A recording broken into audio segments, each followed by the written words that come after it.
আজকের এই ভিডিওতে এই বিষয় নিয়ে আলোচনা করব। আসসালামু আলাইকুম বন্ধুরা, সবাইকে আরেকটি নতুন ভিডিওতে শুভেচ্ছা, অভিনন্দন ও ভালোবাসা। প্রিয় বন্ধুরা, যারা বর্ডার নাম্বার হুরুপ খাইছে কিবা কফিল টার্মিনেট করছে, আপনি চাচ্ছেন এক্সিট নিয়ে দেশে যাবেন, দেশে যাওয়ার পরে পুনরায় আবার আসবেন, নো ওয়ে, আসতে পারবেন না। সেই সঙ্গে আরো ব্যক্তিরা আছে যারা পুলিশে ধরা দিয়ে গেছেন, অর্থাৎ সফর জেল দিয়ে গেছেন, তারা আসতে পারবেন না। তারপরে 3 নাম্বার হচ্ছে কারা, ওই ব্যক্তিরা যারা এক্সিট দিছে কফিলে, আপনি যান নাই, অর্থাৎ আপনার কফিল আপনাকে এক্সিটটা মারছে, আপনি 60 দিনের সময় পাইছিলেন, সেটা হতে পারে 2 বছর আগে, 3 বছর আগে, 4 বছর আগে।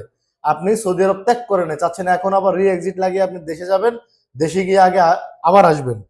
এই নিয়মটা আগে ছিল, গত 1-1.5 মাস 2 মাস ধরে কিন্তু এই নিয়মটা আর কোনো কাজে দিচ্ছে না, অর্থাৎ আপনি দেশে গেলে আসতে পারতেছেন না। এখন আপনাদের জন্য করণীয় কি? আপনাদের জন্য করণীয় হচ্ছে যারা হুরুপ্রাপ্ত, এক্সিট লাগিয়ে দেশে গেলে 3 বছর আপনাকে দেশে অপেক্ষা করতে হবে। যারা রি এক্সিটের লোক তারাও সেম, এবং যারা পুলিশে ধরা দিয়ে গেছেন তাদের ক্ষেত্রে সাজেশন করব, আপনি আপনার জন্য একটা এয়ারপোর্ট পিন তুলেন, যে পিনটার দাম হচ্ছে এক একজন এক এক রকম নেয়।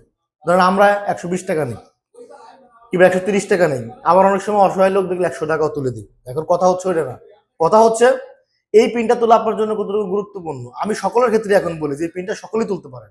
যারা দেশে আছেন, পুনরায় সৌদি আরবে প্রবেশ করতে চান, আপনাদের জন্য পিনটা এই কারণে গুরুত্বপূর্ণ, ওই পিনটা দেখলে আপনি বুঝতে পারবেন আপনাকে সৌদি আরবে এন্ট্রি করতে দিবে কি দিবে না, কতদিনের নিষেধাজ্ঞা আছে, কি আসে বিষয় বৃত্তান্ত A to Z।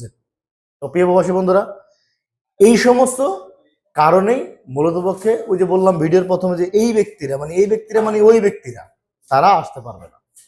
ভিডিওটি ভালো লাগলে, গুরুত্বপূর্ণ মনে হলে শেয়ার করবেন এবং আমাদের ইউটিউব চ্যানেলটি অবশ্যই সাবস্ক্রাইব করে রাখবেন। আল্লাহ হাফেজ।